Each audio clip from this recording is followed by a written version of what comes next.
Assalamualaikum warahmatullahi wabarakatuh. Salam sejahtera, selamat siang, selamat malam, dan selamat pagi.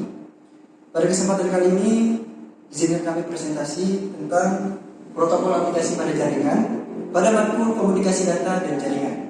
Sebelumnya, izinkan kami perkenalkan diri. Nama saya Muhammad Fahrizi Sindakali.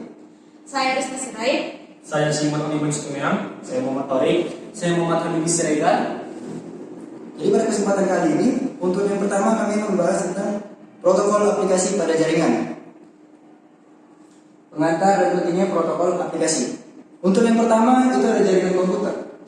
Jaringan komputer itu adalah kumpulan perangkat keras dan perangkat lunak yang terhubung untuk berbagi data, sumber daya, dan aplikasi antar perangkat. Jaringan yang memungkinkan komunikasi dan koneksi antara perangkat di lokasi yang sama atau jarak yang lebih jauh.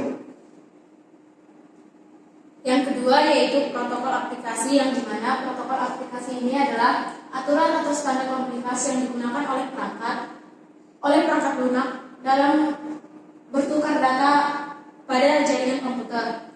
Protokol ini menentukan cara data dikirim, diterima, diatur antara aplikasi yang berbeda dalam jaringan.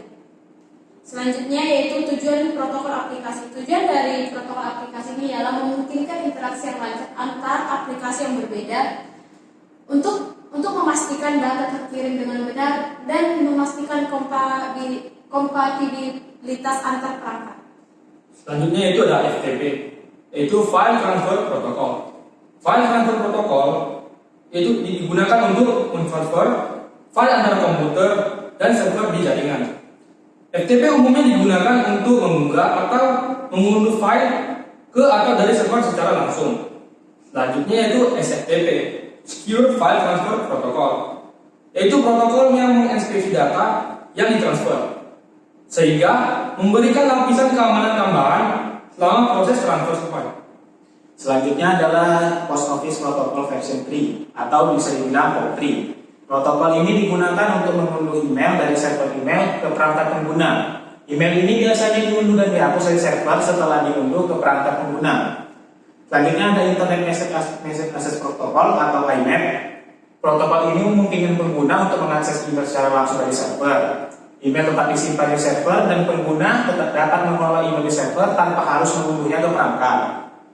Selanjutnya adalah Simple Mail Transfer Protocol atau SMTP. Protokol ini adalah protokol yang digunakan untuk mengirim email dari klien email ke server email atau antara server email. Ini bertanggung jawab untuk mengatur proses pengiriman email. Oke, selanjutnya ada Hypertext Transfer Protocol atau yang biasa kita sebut dengan HTTP. Protokol ini biasa digunakan untuk mentransfer dokumen, biasanya halaman web, di World Wide Web atau WWW.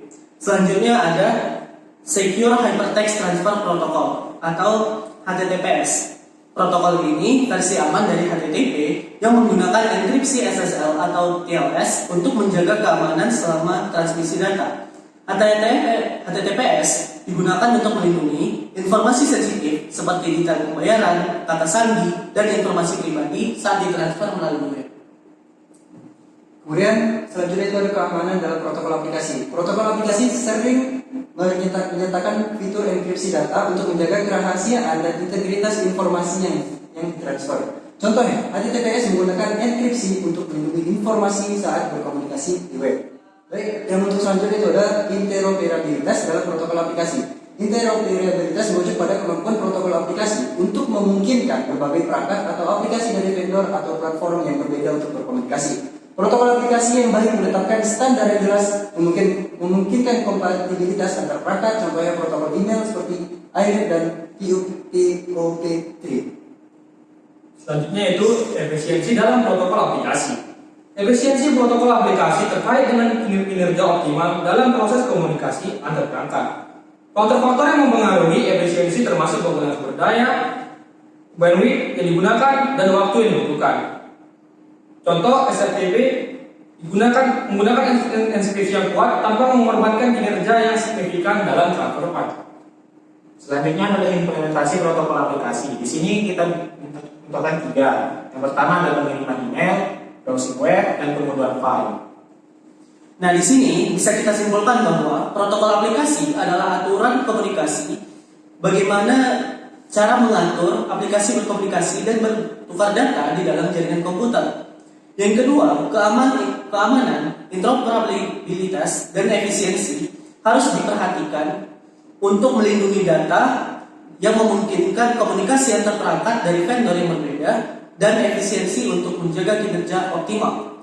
Yang ketiga, pentingnya pemilihan protokol yang tepat untuk memastikan komunikasi yang lancar, keamanan data, dan kinerja jaringan yang efisien dalam berbagai konteks, seperti transfer file, pengiriman email, atau akses web. Dan yang terakhir, standarisasi dan evolusi. Protokol aplikasi berubah seiring waktu untuk menyesuaikan diri dengan kebutuhan baru dan terus mengikuti standar yang berkembang. Baik, itulah yang tadi kami sampaikan. Sebelumnya saya ulangi sedikit. Untuk protokol aplikasi pada jaringan, kita memiliki jaringan komputer, kemudian protokol aplikasi, tujuan, kemudian FTP atau File Transfer Protocol, kemudian SFTP, POP3, kemudian IMAP, terus SMTP, kemudian HTTP dan HTTPS, kemudian keamanan, kemudian interoperabilitas dalam protokol aplikasi, efisiensi dalam protokol aplikasi, kemudian implementasi protokol aplikasi. Itu saja mungkin yang bisa kami sampaikan. Terima kasih sebanyak-banyaknya.